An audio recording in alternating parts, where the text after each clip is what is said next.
What is up, Steelers Nation? Thank you so much for jumping on to another episode of the AST Happy Hour. I'm Noah Strackbine, joined always by my main man, Jacob Punturi. Find us on youtube.com/All Steelers Talkers. Subscribe anywhere you get your podcast. The Pittsburgh Steelers remain 1-0, but on this Victory Tuesday, we're talking about roster moves and a name that ends up in Pittsburgh after everybody was saying one injury can lead to one signing.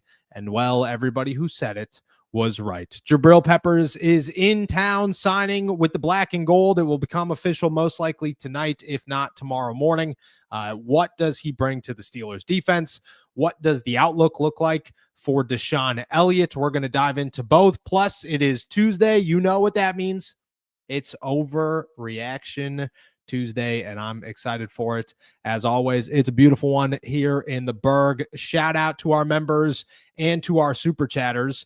If you have questions, make sure that you guys are tossing them in the chat. We'll get to as many of them as we can. Before we head out of here, Jacob, I'm going to ask, as I do every single day, my friend, how you feeling? My favorite question. I'm feeling good. I'm feeling great. Feeling the happiest within this happy hour, and I'm gonna give the picnic pack a little Ben Skoranek to get the day started, because that's been stuck in my head ever since we heard that the other day. Beautiful. So yeah, that's where I'm at, man. I'm feeling great. Another beautiful day covering the Pittsburgh Steelers, so can't complain. For sure. Ben Skoranek still doing well. I saw DeShon Elliott today walking into the facility and just asked, yo, bro, how you feeling? Hope you're doing well. He said he's good. He's going to be good. I said, awesome. That's lovely to hear. Seems to be in high spirits, and that's good news for the Pittsburgh Steelers. On the other side of that, though, they went out and they signed Jabril Peppers, which Mike Tomlin made known today is a direct correlation to DeShon's injury, that DeShon being out for multiple weeks with an MCL sprain, which is better. My initial reports that I did not want to share because I wasn't fully confident that the immediate answer, like, I don't like when people say, oh, the doctor's in, this is exactly what he has. I'm like, dude, we're not Twitter doctors, man. Like, this isn't what we do. Let's just everybody relax and wait for the actual doctors that are paid a boatload of money with a lot of equipment to decide exactly what's wrong with DeShon Elliott's knee. My initial findings, so I don't want to say sources, but what I was being told, even what DeShon said after the game, was that everybody believed it was kind of like a dislocation type situation, popped back into place, everything was good to go. Yeah, it sounded disgusting in my head too, gagged a little bit, not going to lie. And he's out here with an MCL sprain, expected to miss a couple of weeks, but it's not a long-term situation. He's in good spirits, which is great to see. Jabril Peppers ends up in Pittsburgh, former captain of the New England Patriots, on a bad New England Patriots team, obviously, but former captain for the New England Patriots, a starter for the Giants, a starter for the Browns, a guy that has a reputation in the NFL that was very well liked by head coach Mike Tomlin coming out of the NFL draft. Tomlin said that today. I've known it for a long time. The Jabril Peppers was one of the first, like, this is Tomlin's guy coming out of college, out of Michigan. Luckily, the Steelers weren't able to get him and instead ended up with this guy named TJ Watt that turned out to be pretty good, and they worked out well. What do you see in Jabril Peppers? What does he bring to the Pittsburgh Steelers? Is it a move that at least helps eliminate some of what you're losing in DeShon Elliott for the short term as he deals with an MCL sprain? Yes. The short answer is yes. It does provide some sort of temporary, immediate relief for the Pittsburgh Steelers. Make no mistake, DeShon Elliott is a far better safety than Jabril Peppers. It's not really close, but Jabril Peppers is someone who has starting experience in multiple organizations. He's someone who has floated all around the football field. He has familiarity with a lot of different positions. And the thing that is probably going to be most utilized and most important for the Pittsburgh Steelers purposes is he's a steady tackler, and he's someone who is able to, you can add him into the box. You can use him in your run support. And so that's, I think that's going to be something that the Steelers should rely on, often once they get Jabril Peppers up to speed. But once they do that, I think that there is an immediate sort of help here. There is some relief as far as the pressure on Juan Thornhill and Chuck Clark in DeShon Elliott's absence. I think, he's going to come in here and pretty quickly earn some trust from Terrell Austin, from Mike Tomlin. And I think, as much as they like Juan Thornhill and Chuck Clark, I think we'll see a pretty heavy dose of Jabril Peppers once he is up to speed. Yes, I agree. I don't look at Jabril playing this week. I think he's going to take the week. It's going to be Chuck Clark, Juan Thornhill, a lot of Jalen Ramsey playing safety. And then week 3, the revenge game, which is beautiful. You know what I mean? Like, I love that the Steelers go revenge game, revenge game, revenge game right to start the season. You want to talk about a boost? That's as good of a boost as you could get, is players being pissed off to play the teams that moved on from them only months ago, in Jabril Peppers' case, just weeks ago, to say, we're good. Mm-hmm. Let's get a shot to fire back here. I think he plays against the Patriots. He's a perfect fit for what the Steelers need. If you watch what the Steelers did against the Jets, Jalen Ramsey spent a lot of time playing deep safety. He was the center field most of the time. DeShon Elliott was the box. He was the guy that was playing up near the line of scrimmage, that was supposed to be the run stuffer or the run support, that was helping cover tight ends in a much closer area. That's what Jabril Peppers is going to come in here and do. He's a guy that's able to be very physical. He's able to play at the line of scrimmage as a run support safety. He is what the Steelers lost in DeShon Elliott. I think DeShon Elliott is a fantastic safety. I don't think that they're evenly matched, but I do think that for a replacement option, Jabril Peppers is as good as you get. I look at it and say, in the next couple of weeks, he's a guy that, could be playing a lot of snaps for the Pittsburgh Steelers and step in here to really replace DeShon and to kind of be the starter quality box safety that the Steelers are missing, while Chuck Clark is still that backup and Juan Thornhill is obviously the cover safety option that the Steelers have, which I think is, again, exactly what they need in that safety replacement for DeShon Elliott. Then when I think DeShon's back, I mean, I look at it and say, you have a Jabril Peppers who could prove to be a starter coming off the bench, with Chuck Clark being that, like, okay, he's comes in when needed, and Juan Thornhill being a backup essentially to Jalen Ramsey, who's been playing everywhere. Jabril could play the nickel, which is huge. DeShon could play the nickel, which is huge. Juan Thornhill could play the nickel, which is huge. You just have so many options, rotational pieces, that it allows your secondary to do a lot of things, which it's already doing a lot of things. I think that this just, it helps. In the short term, it's an easy fix. In the long term, it's a guy that comes in here and, like the Steelers at some point this season, if everybody's healthy, have 5 guys who could play every position on the field. And that's, like, you could do so many things with that, and they're going to do so many things in that. Do you see Jabril Peppers?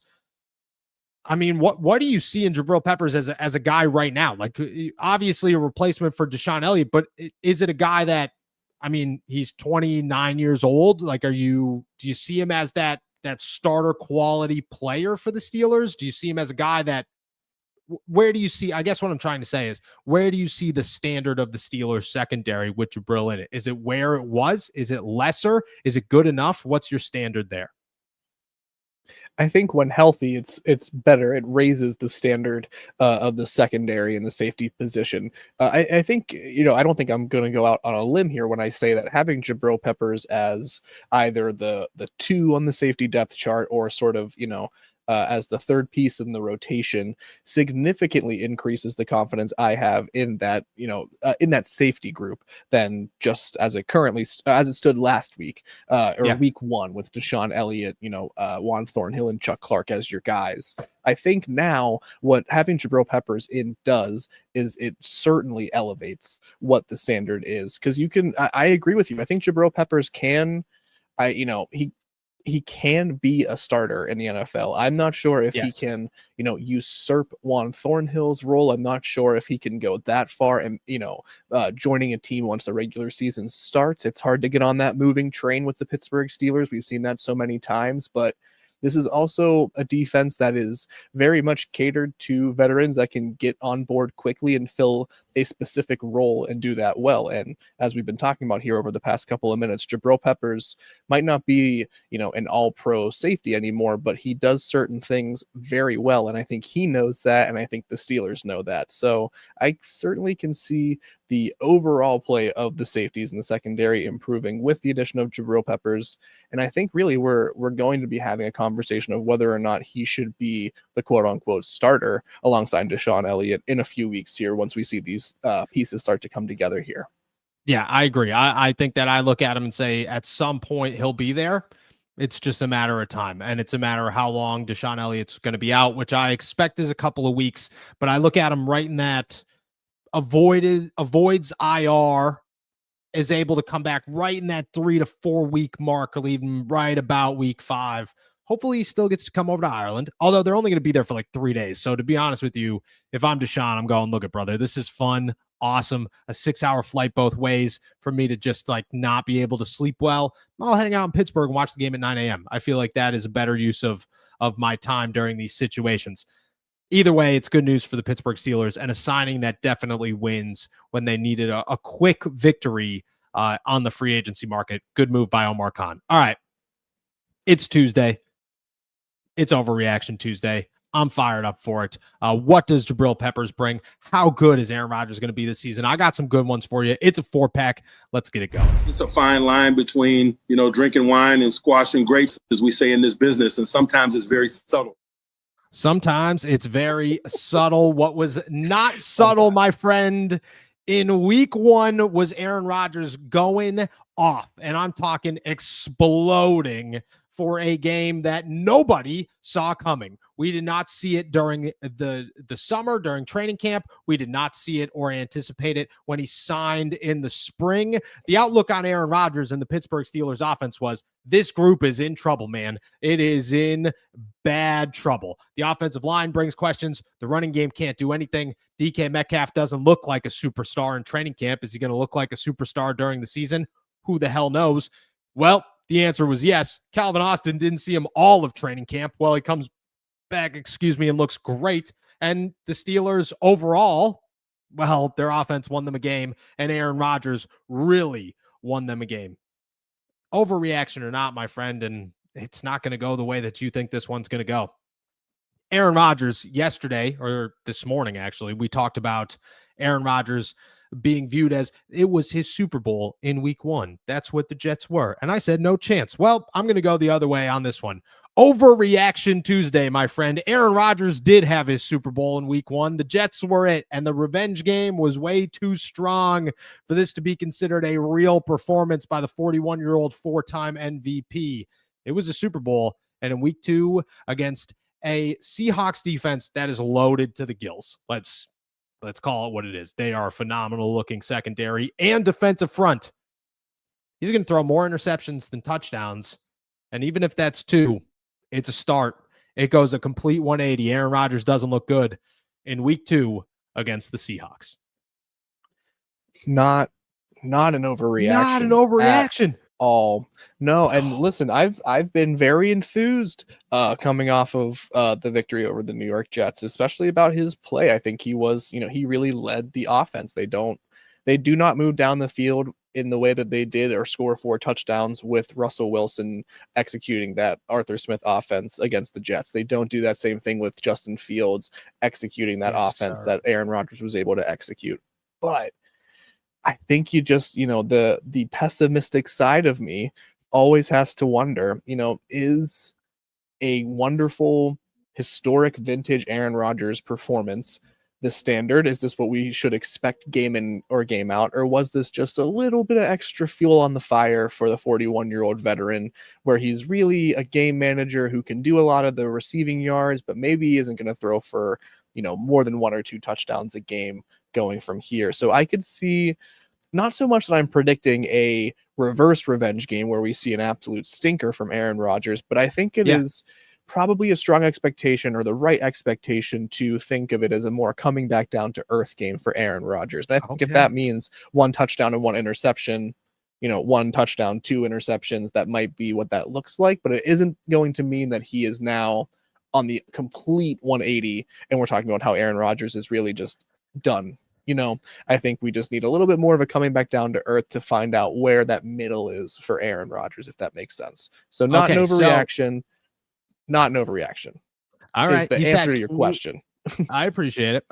He's had 22 multi-pick games.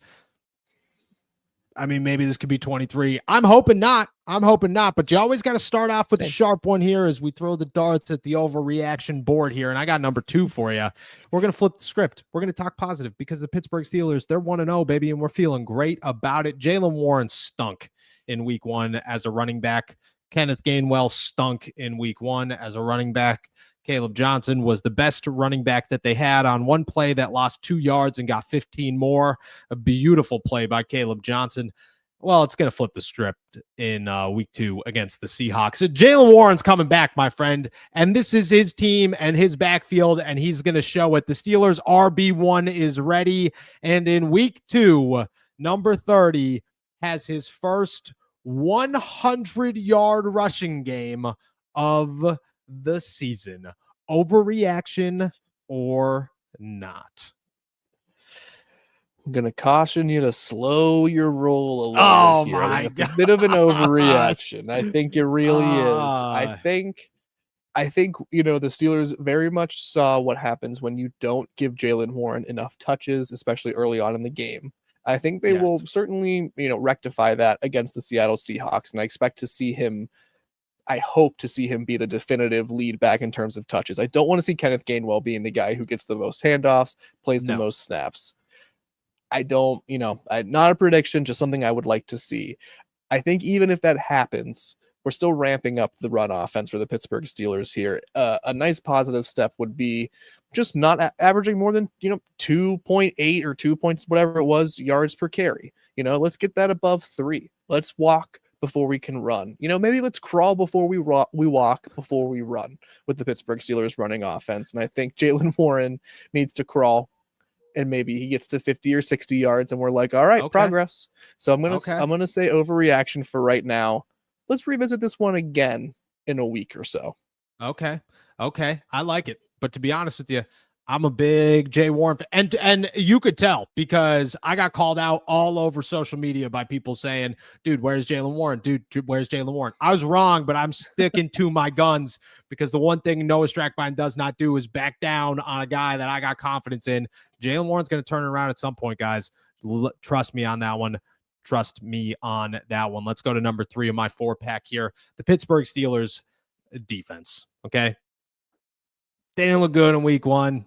It wasn't what they thought it was going to be. Yeah, we were a little nervous. And it's not going to change, unfortunately. The Pittsburgh Steelers defense have names on names on names on names. But 30 points is 30 points, and the writing's on the wall here. The Pittsburgh Steelers defense isn't going to be good in 2025. And in week 2, they're giving up another 175-yard rushing game, praying that Derek Harmon makes a difference when he comes back. But for right now, they ain't that good, and they're not going to be that good. Overreaction or not? It's not an overreaction. It's not. And I recognize that this Steelers defense and this unit has the potential to truly be elite. It's something we talked about elite all the time this summer. And I think that is still possible and within reach in this season.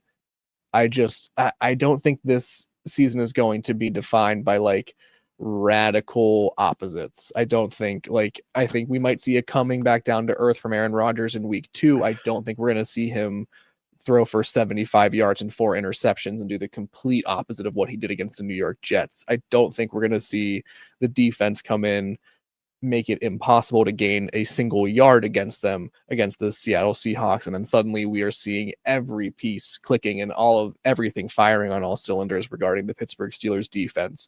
I think we'll see some adjustments and some better things. I really do.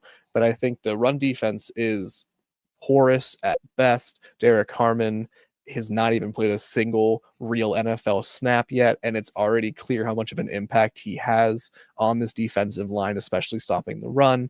I don't think they're going to be very well equipped to stop the run successfully against the Seattle Seahawks, who I'm not like describing or trying to build up as a fearful opponent or team. No, they scored you sound a little 13 bit higher points on last them week. than I am. Yeah. Like I don't see them as a very threatening team. I just don't think the Steelers defense right now is very threatening. They have to impose that threat. And I think this is an opportunity to do it against the Seahawks for sure, but wouldn't shock me if they lay another stinker as they're trying to figure things out. I'm going to be honest. 13 points is not an impressive offense, but Kenneth Gainwell and Zach Chobani, that I don't know his last name or how to pronounce it, but I will call him Chobani for the rest of time. They're a good duo, Zach and that offensive yogurt. line, good old Zach Greek yogurt.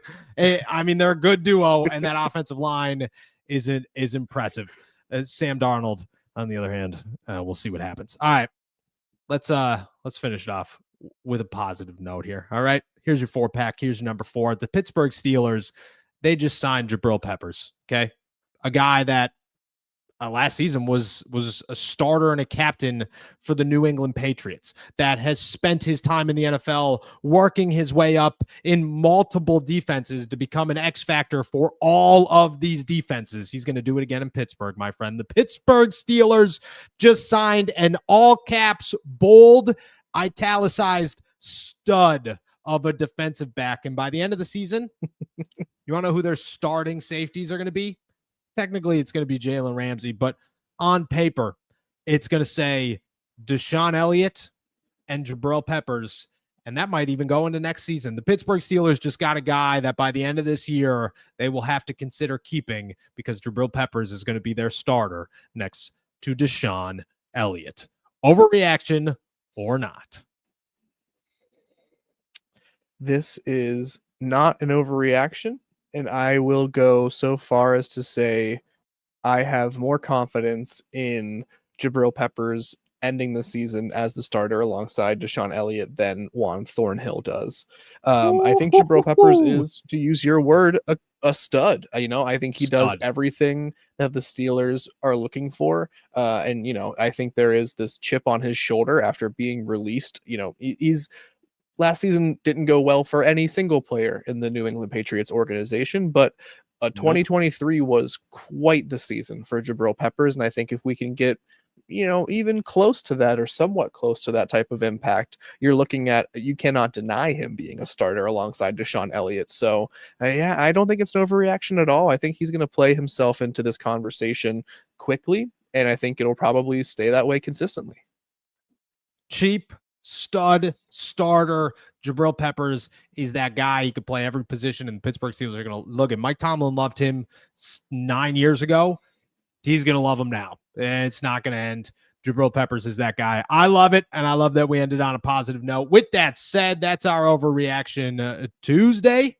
It's time to start answering all of your questions. Toss them in the chat. We'll get to as many of them as we can on the other side of this break. We'll be right back. Pittsburgh, this one's for you.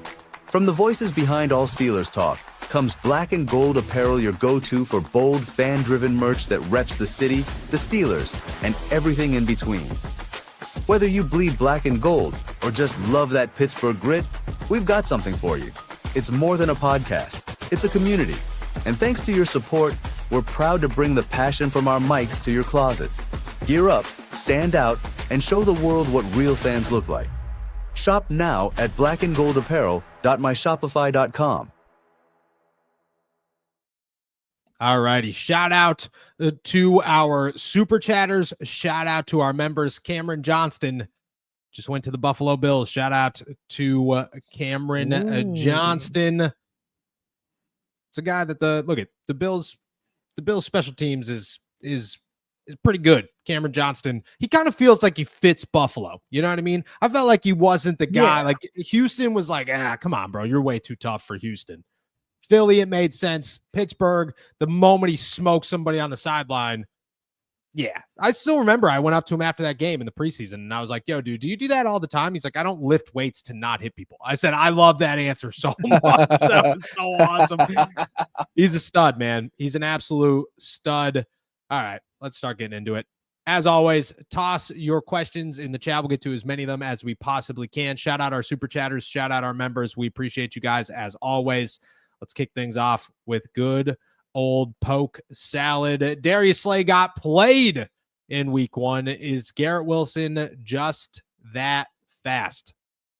I mean, I'll ask you, because I don't think, here, I'll put my 2 cents in, then I'll ask you. I don't think that Darius Slay is a worse option than a Brandon Eccles. You know, I think that Darius Slay is still a really good corner.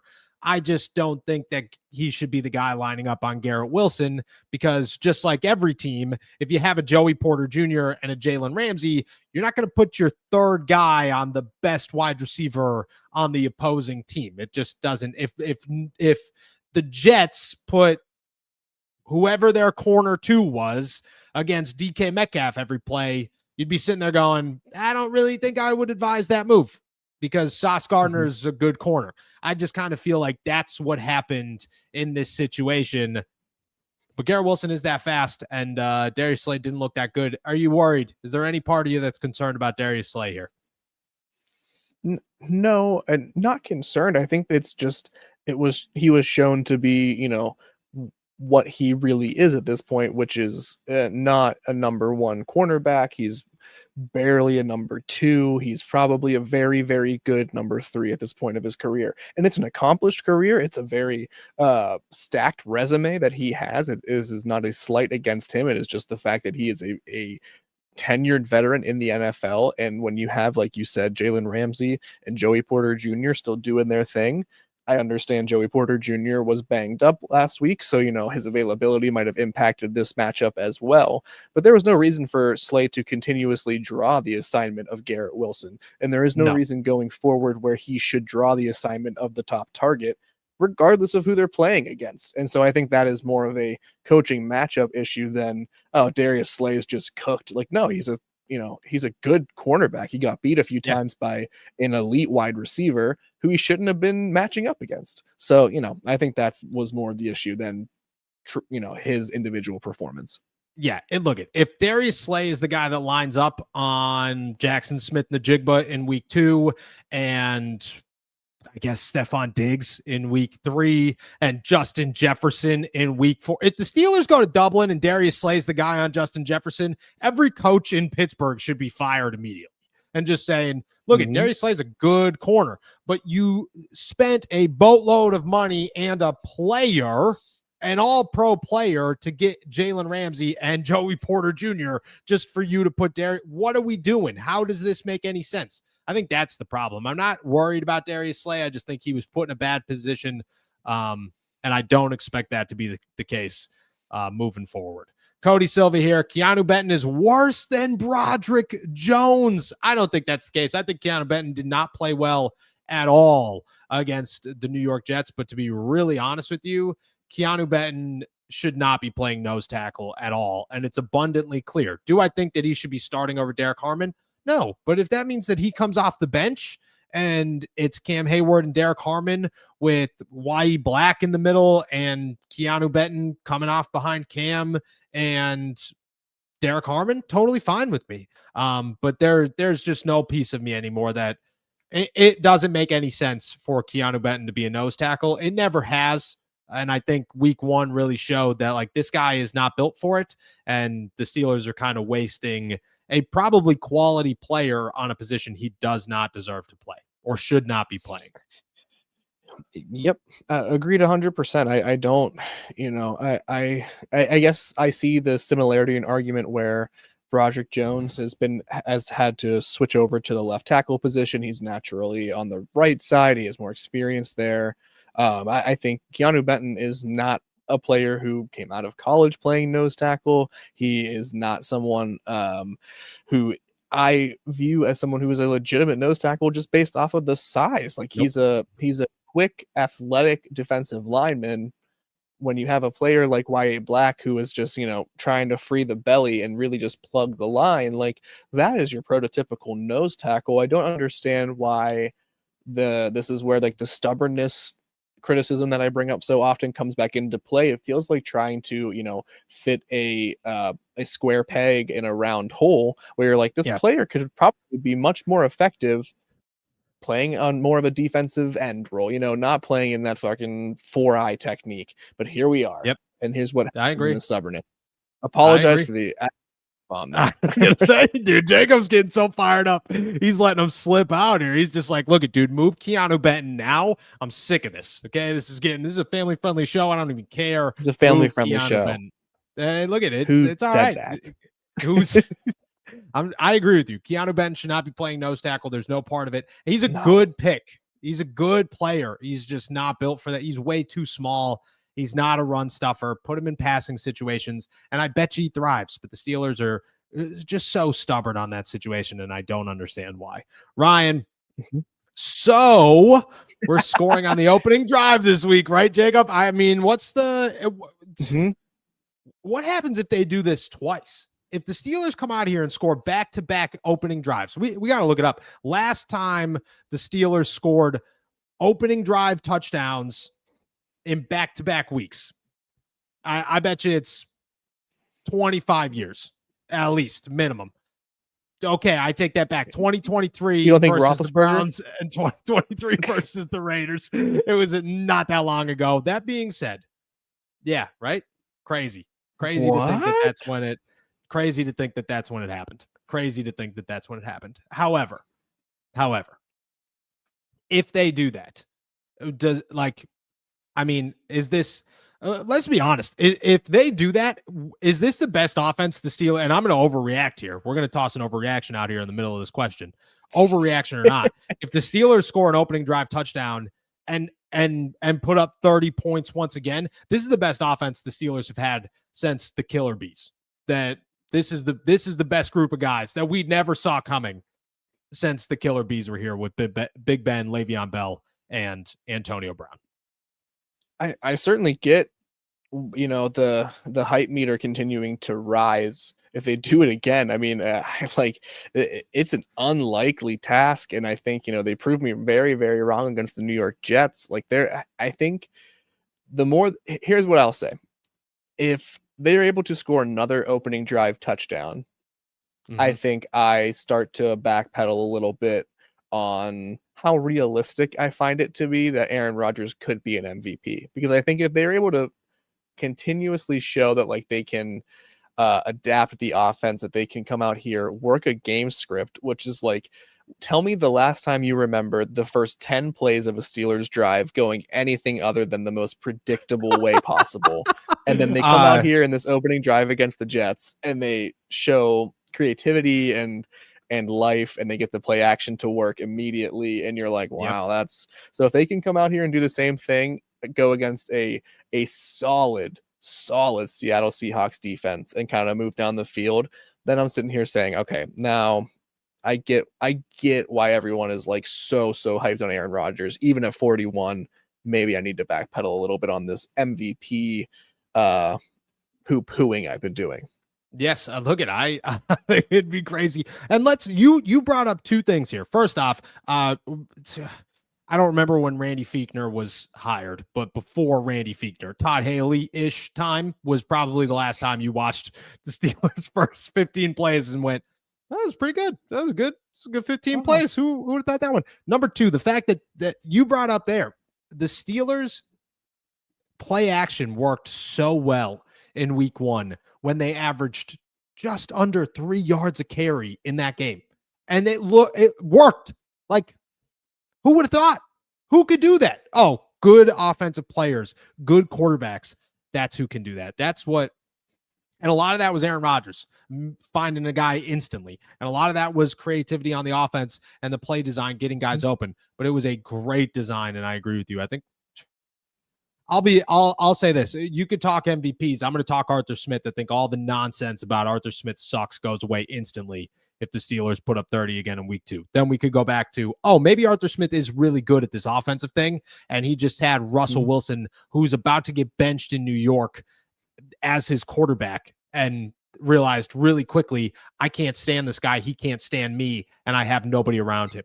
That was probably the problem last season. Poke salad, Boz. It puts lotion on the pigskin.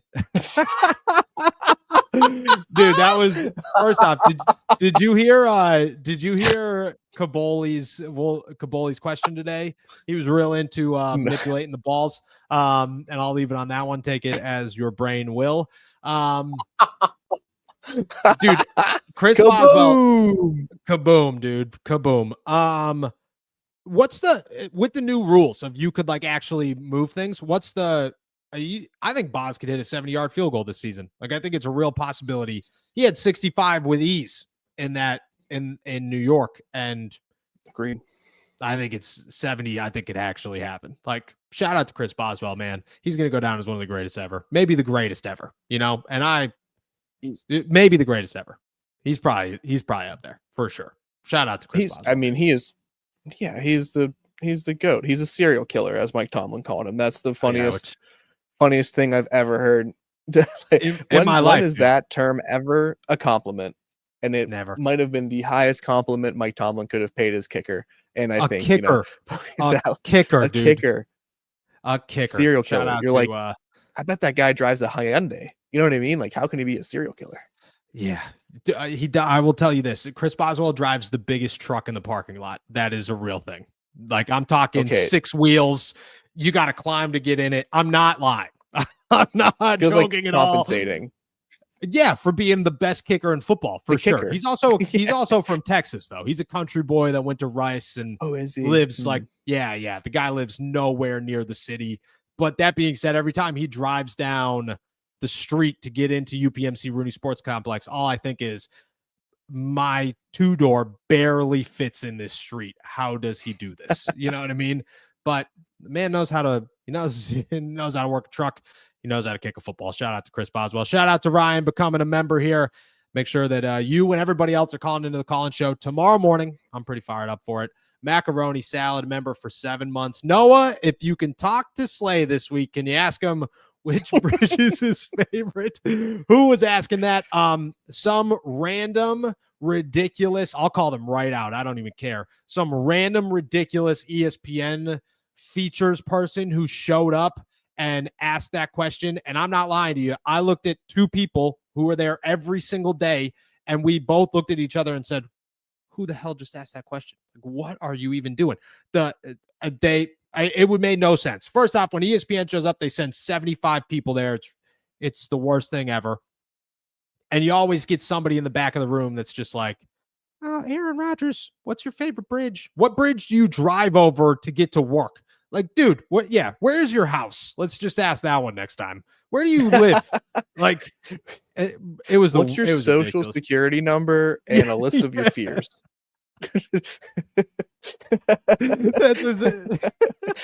And a list. That's exactly it. It was the most ridiculous. It ranks first of the most ridiculous questions I've heard in the Pittsburgh Steelers locker room. I got a hard time thinking that guy's going to come back or that Aaron's ever going to answer a question. So shout out to him. Too many hurt at practice. Congrats to Omar, because every big trader signing during the offseason directly led to our victory. Every player had an important impact. The run defense, though, they all actually did. It was pretty crazy. Kenneth Gainwell, lead rusher, Jalen Ramsey being Jalen Ramsey, TJ Watt looking ridiculous. Darius Slay keeping it close. Darius Slay keeping it close. DK Metcalf looking crazy. Aaron Rodgers, yeah. Is that all of them? That's all of them. I think I don't think I'm missing anybody. Yeah. Caleb Johnson, dude, getting 15 yards on the best rushing play of the game. Shout out my guy. I will continue to. Did you say Jonnu? Jonnu being Jonnu, man. Jonnu being Jonnu. Facts. Big facts. Buddhist, is it an overreaction to say that Broderick needs to go? He looked like garbage against the Jets pass rush. Imagine what happened when he has to face a good pass rush. I think Will McDonald isn't bad. But I agree with you. Overreaction or not, we'll toss it your way before I give my opinion here. Broderick's got to go. Not an overreaction at all, Smoothest Buddhist. I just don't. like, he can be a backup. That's fine. The experiment of him being a left tackle just must come to an end one way or the other. I found it very, very telling. I don't know how much y'all or Noah have heard Trey Essex's, saw his tweet after the game or listened to him on 93.7 The Fan. Like, he was pretty, Trey Essex, he wasn't being like a jerk about it, but he was like, listen, a lot of this stuff that he was doing was just not NFL caliber. And, he was also saying that he would give, willing to give him grace as he's still, kind of green at the left tackle position as well. I will add some context there for Trey's words, but, if a 2-time Super Bowl offensive lineman and Trey Essex is calling it not, NFL caliber in one way or the other, I have a hard time arguing against it. He knows what it takes. That's what I'm saying. It's not an overreaction.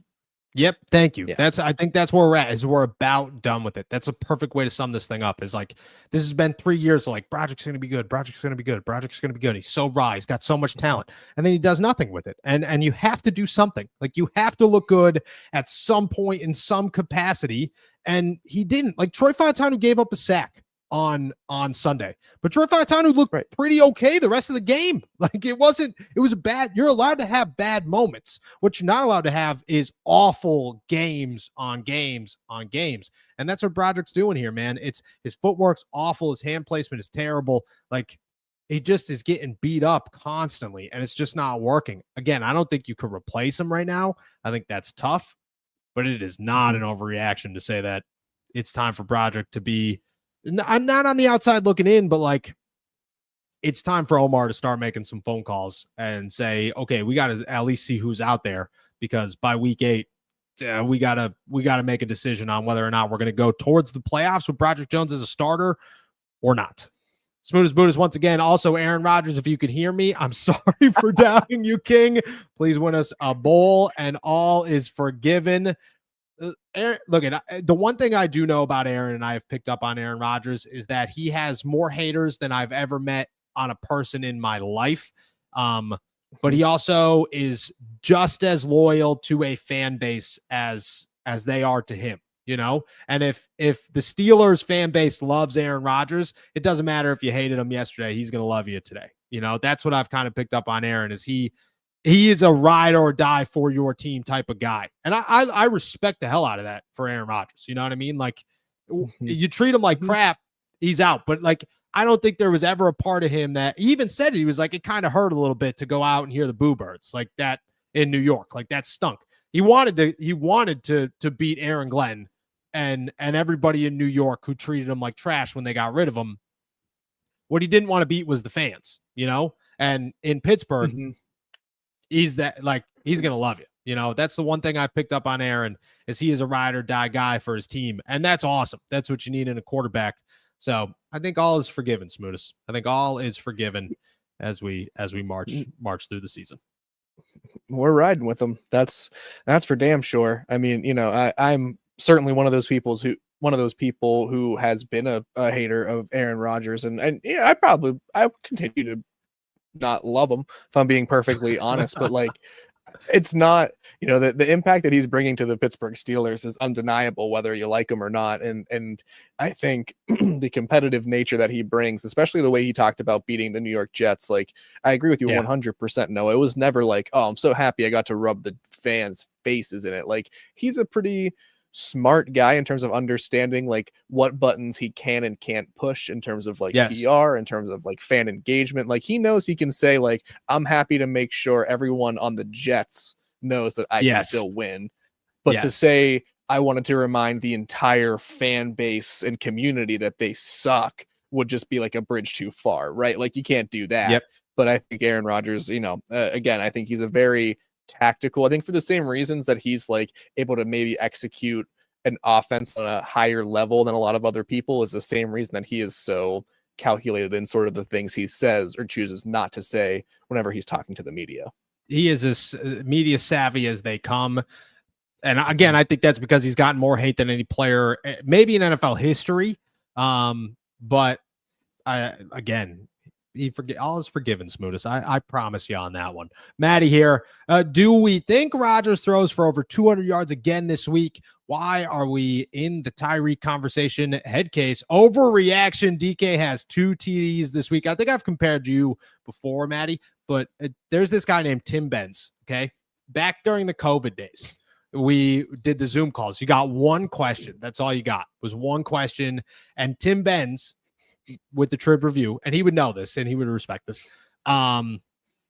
would sneak like 11 questions into his one question. And Tomlin would always be like, Tim, you're good at this. You're really good at this. That's Maddie, dude. You're the master of hitting all of them to make sure we don't miss any. We'll start with Rodgers. I will say this on the Tyreek conversation. I don't want to touch on it today because y'all are going to have to tune into the podcast tomorrow morning because we got some things to say on Tyreek and how maybe the Pittsburgh Steelers really may be in the race for Tyreek Hill. But again, I'm going to leave it at that, and we're gonna leave it for tomorrow morning.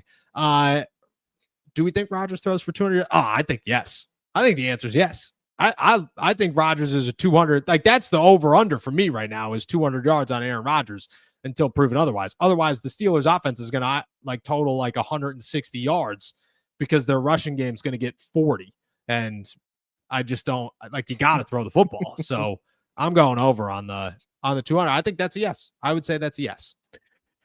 Yeah, I would. I think that is. I think that's the standard I would like to see established is that they are, 200 yards passing, regardless of the sort of touchdown numbers that are going up in correspondence with that. Like I think Aaron Rodgers just can get 200 yards out of this offense passing, even and especially as the running game just continues to sort of find itself, to say it nicely, or to flounder, to say it a little bit more straightforward.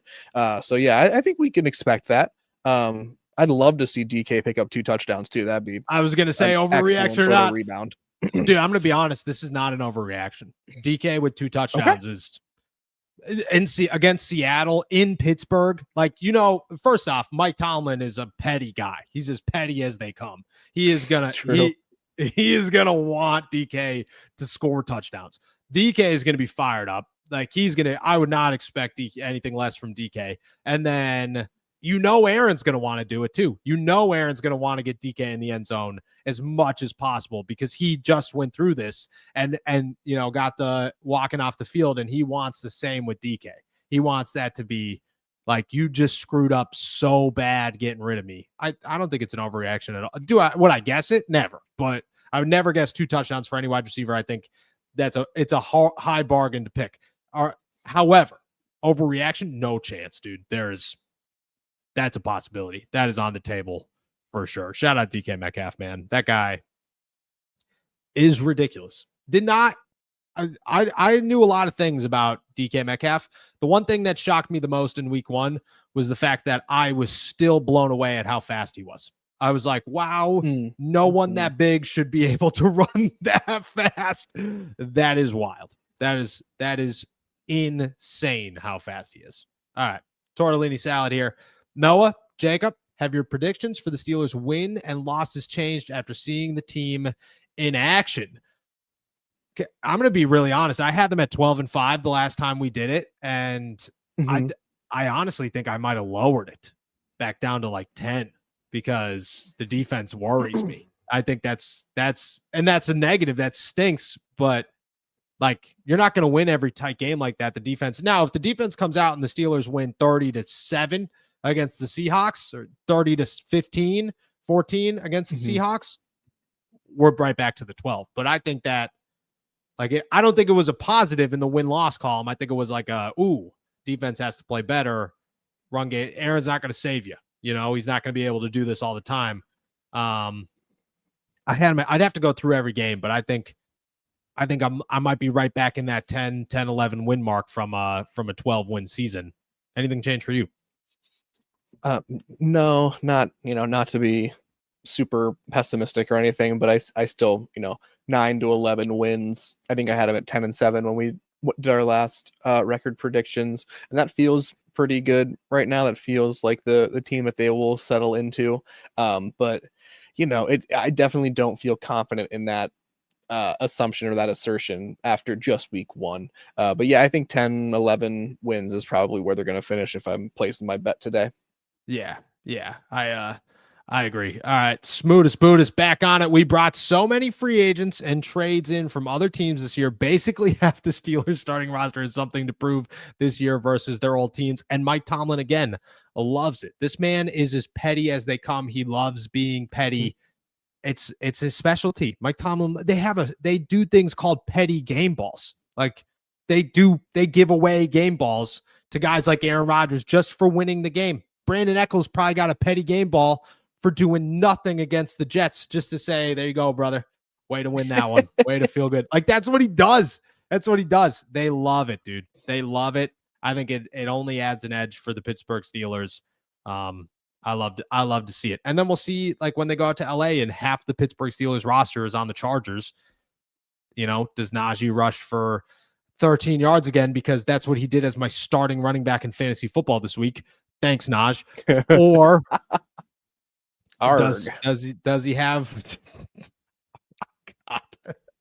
oh gosh, someone's weird is popping into my frame for this episode. Dude, I swear. You got a ghost over there who is swearing. Let me tell you, just doing a lot of pirate things. Oh my gosh, on that one. Smooth. I don't think I could have gave you a better answer.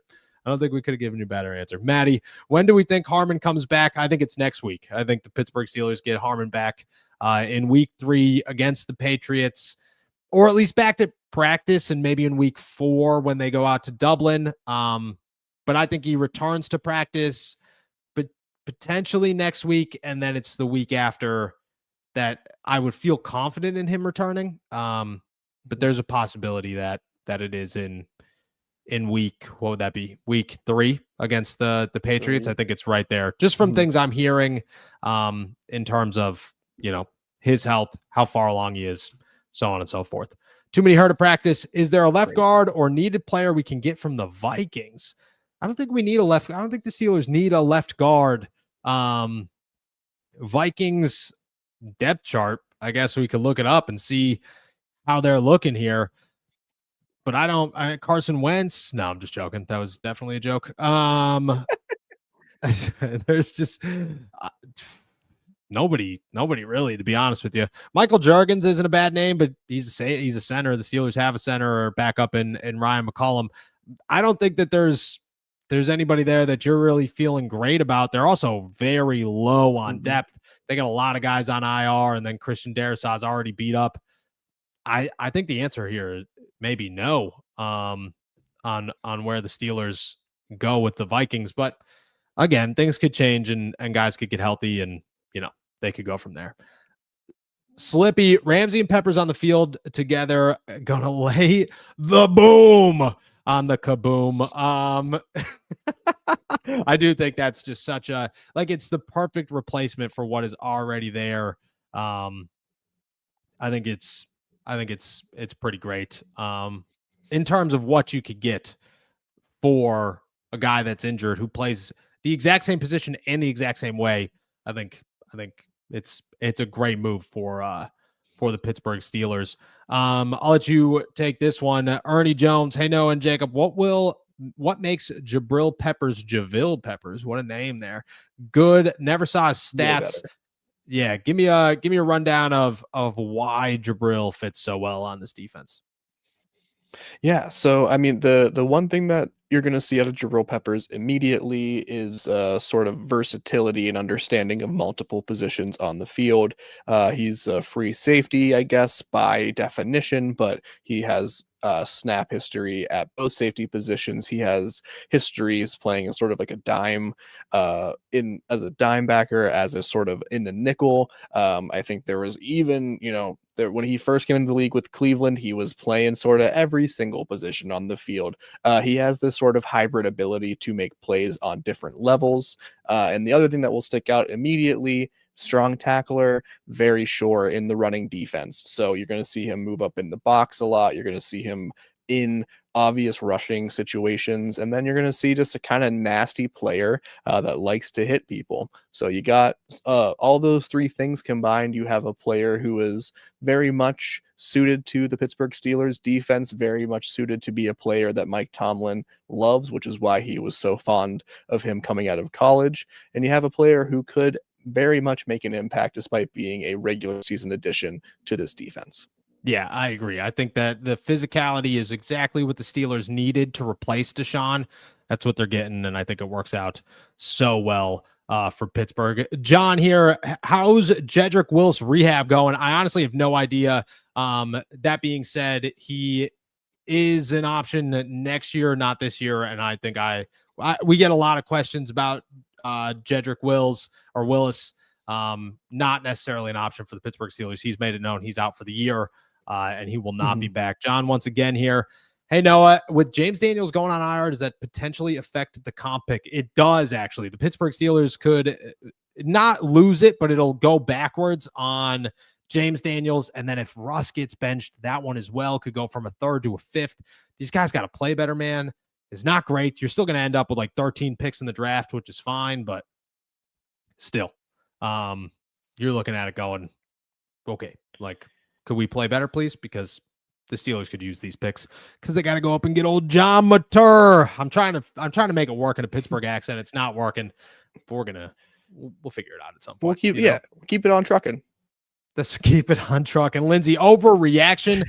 Tomlin will not bench or change anything concerning Broderick at all this season, no matter how bad it gets. Do you think that Broderick stays the starting line or left tackle for the whole year for the Pittsburgh Steelers? Yeah, Lindsay, I think that could happen. I think that is certainly the case. I mean, let's be very, I'm going to try to be as realistic as I can about this.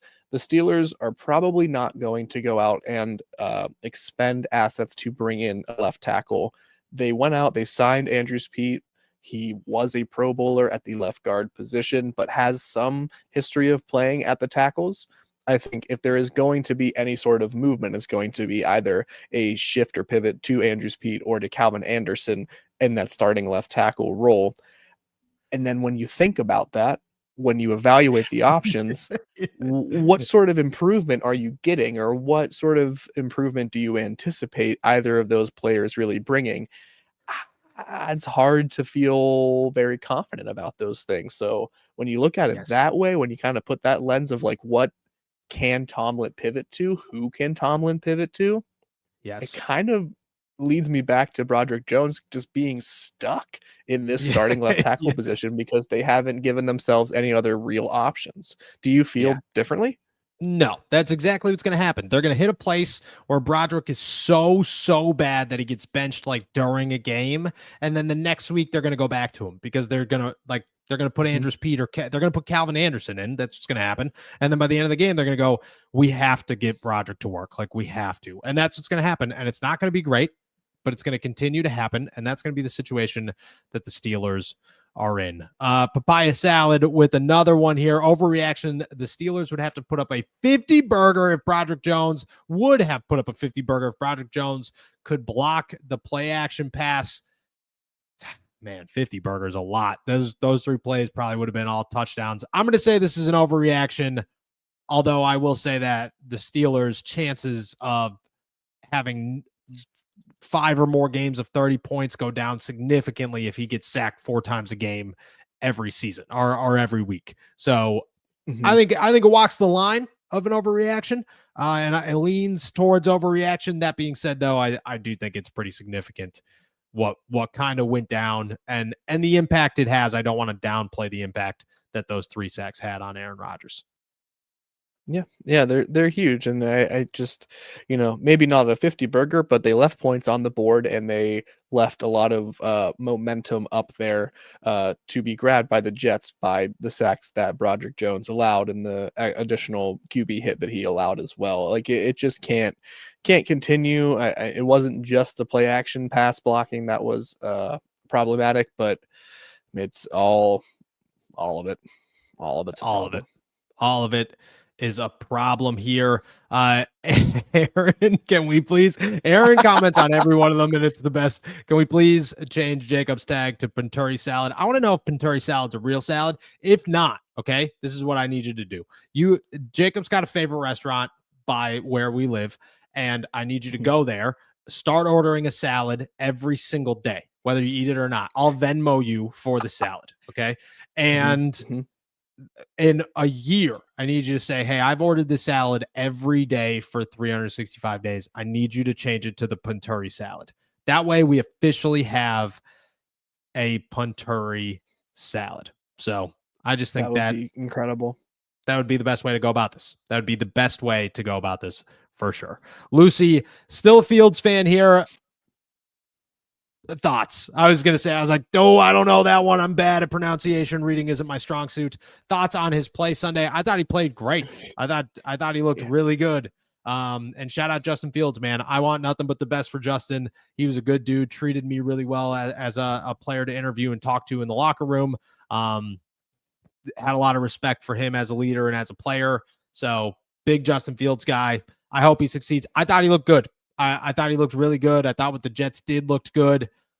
I don't know if it's going to stick, but I do think that he's got a lot of upside, and I would love to see it work for good old Justin Fields, man. Good old Justin Fields. But that being said, Aaron Rodgers, man, you're not winning that game without Aaron Rodgers, and it's clear that you're not winning that game without Aaron Rodgers. All right, let's finish it off with SmackDown. MJD, what are your top 3 Tomlinisms? I got my top 3 here.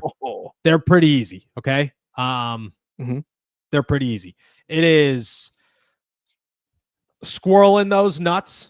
Easy, without question. Squirrel in the nuts it got me so hard. There are so many videos of people trying to actually record that and me just dying laughing in the background, couldn't hold it in. Cut off your eyelids. The first time he said that in Kansas City and then they lost by 30, I was like, brother, not the best. But those are my top 2. They blinked. They blinked. Eyelids were there. Everybody should have went right to bed. And then my third one, without question. I can't give you all the ingredients to the hot dog. You might not like it. There is no doubt in my mind that is the greatest Tomlinism of all time, dude. Shout out Mike Tomlin. You got a favorite here to end off the show? And shout out Steeler Nation here, just tossing it in there. Oh, shout out Steelers Nation. I got my favorite one is very it's a little bit melodramatic compared to the ones that Noah just shared, but I think it was during the COVID shortened season when they asked him about the schedule or something, or it was something where he was, they asked him about it and his response was, "We do not care." Dude, but eyes were so, if you watch it, we do not care. And I was like, okay, Mikey. Okay, Mikey. I love it, dude. I love it. All right. Steeler Nation's got a good one here to kick this one off or finish this one off. Can they switch Troy and Broderick? They could, but then you're going to have problems on the right side instead of the left. I just don't think I personally think that you just got to figure it out with Broderick, and not by figure it out by Broderick. I mean, like, you got to find a replacement at some point. You could change Troy and Broderick. I think you're playing a dangerous game of like messing more things up. And I think you might overreact in the wrong way. It is a possibility, but I just don't think I think replacing Broderick in another way is the right move, not necessarily replacing him with good old Troy Fautanu, who played well in my eyes at right tackle. All right. With that said, guys, we're heading out of here. Thank you guys so much for jumping on to another episode of the AST Happy Hour. Make sure to subscribe to us on YouTube, youtube.com/allsteelerstalk. Check us out anywhere you get your podcasts. And as always, find all of our work at si.com/NFL/Steelers. And with that said, we'll be back tomorrow morning for the flagship show. I hope everybody enjoys another beautiful day in the Berg. Peace.